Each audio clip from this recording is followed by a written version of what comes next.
The rain hammered against the windows that cold November evening when Thomas stood in the doorway of his father's bedroom, his wife Elena beside him, her arms crossed tight against her chest. The old man sat on the edge of his bed, hands trembling as they gripped his worn suitcase. The same one he'd carried when he first came to America 50 years ago, full of dreams and hope for a better life. Now it held everything he owned, and his son was asking him to leave. "Dad, we've talked about this," Thomas said, his voice strained, unable to meet his father's eyes. "Eleanor and I need the space. We're expecting our second child and we just can't. We can't do this anymore." George looked up at his son, his weathered face a map of sacrifice and love. Those hands that trembled now had once been strong enough to work double shifts at the factory, strong enough to lift Thomas on his shoulders at every baseball game, strong enough to hold his dying wife as she whispered her final words, making him promise to always watch over their boy. And now that boy, a man of 42 with silver threading through his hair, couldn't look him in the eye. "I understand," George whispered, though his heart was shattering into 1,000 pieces. "I don't want to be a burden." Elena shifted uncomfortably but said nothing. She'd been pushing for this for months, complaining about the medical bills, the smell of his arthritis cream, the way he shuffled around the house at night when he couldn't sleep. "It's him or me," she'd finally told Thomas one night. "I can't live like this anymore. Your father had his life. Now it's time for us to have ours." Thomas had wrestled with the decision for weeks, torn between the wife he loved and the father who'd given him everything. But in the end, the pressure, the arguments, the cold shoulders had worn him down. He'd found a small room in a boarding house across town, a dingy place that smelled of mildew and broken dreams, and told himself it was for the best. As George stood, his arthritic knees protesting, Thomas finally stepped forward to take the suitcase. Their hands touched briefly, and George squeezed his son's fingers, the same way he had on Thomas's first day of school, his first date, his wedding day. "I love you, son," he said quietly. "I always will." Thomas's throat tightened, but he couldn't speak. He just nodded and turned away, leading his father down the stairs and out into the rain. The drive across town was silent except for the rhythmic swipe of windshield wipers. When they pulled up to the boarding house, a decrepit building with peeling paint and a flickering neon sign, Thomas kept the engine running. "I'll send money when I can," he muttered, still not looking at his father. George nodded, gathered his suitcase and stepped out into the rain. He stood there on the sidewalk, watching the taillights of his son's car disappear into the night. And for the first time in his 73 years, George felt truly alone. The weeks that followed were the darkest of Thomas's life, though he tried desperately to convince himself otherwise. He threw himself into work, into preparing the nursery, into anything that would keep his mind from wandering to his father in that terrible place. But at night, memories haunted him. His father teaching him to ride a bike. His father sitting by his bedside when he had pneumonia at age 7, reading stories until dawn. His father selling his beloved car to pay for Thomas's college tuition. Elena seemed happier, or at least she stopped complaining. But Thomas noticed she never asked about his father, never suggested they check on him. The silence around what they'd done grew like a cancer in their home, unspoken but always present. Then came the Sunday that changed everything. Thomas wasn't a religious man, hadn't been to church since his mother's funeral, but that morning, walking past the old stone church on Main Street, something pulled at him. Maybe it was guilt, maybe desperation, or maybe something else entirely. He found himself climbing the worn steps and slipping into a pew at the back. The visiting preacher was a young man, probably not even 30, with kind eyes and a gentle voice. He spoke about the Gospel of Matthew, about Jesus' teachings on honoring parents, about the commandment that comes with a promise. But it was a story he told that struck Thomas like a lightning bolt. There was a man, the preacher said, who had a father who'd grown old and feeble. His hands shook when he ate, and he'd often spill his food. The man's wife was disgusted by this and demanded they no longer let the father eat at their table. So the man built a small wooden trough, like the kind they fed animals from, and made his father eat alone in the corner. One day the man came home to find his young son gathering scraps of wood. "What are you making?" he asked. The boy looked up and smiled. "I'm making a trough for you, father, for when you grow old." The man's heart broke as he realized what he'd done. That night he brought his father back to the family table, and they ate together for all the remaining days of the old man's life. Thomas felt tears streaming down his face. Around him, the congregation sang a closing hymn, but he couldn't move, couldn't breathe. The story echoed in his mind, mixing with images of his own young son. Jacob, just 5 years old. What was he teaching the boy? That people become disposable when they're no longer useful. That love has conditions and expiration dates. He thought of Jesus washing the feet of his disciples, of Christ teaching that whatever we do to the least among us, we do to him. And he realized with horrifying clarity that in abandoning his father, he'd abandoned everything he'd once believed about goodness, about family, about the very meaning of love. Thomas ran from the church, his heart pounding. He drove straight to the boarding house, taking corners too fast, running red lights. When he burst into his father's room, what he found made him fall to his knees. George was lying on the thin mattress, barely conscious, burning with fever. The room was freezing. The landlord had shut off the heat 3 days ago when George couldn't pay the weekly rent. There was no food, no medicine, nothing. His father had been too proud to call, too afraid of being more of a burden. "Dad!"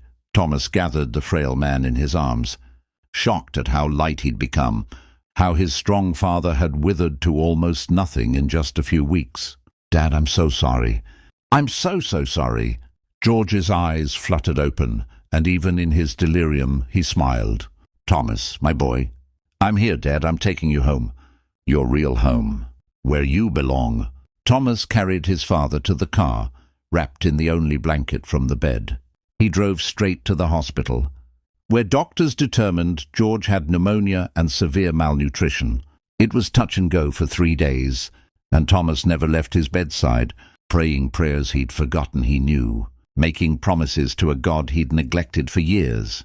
When Elena arrived at the hospital, her face was a mixture of anger and confusion. "Thomas, what are you doing?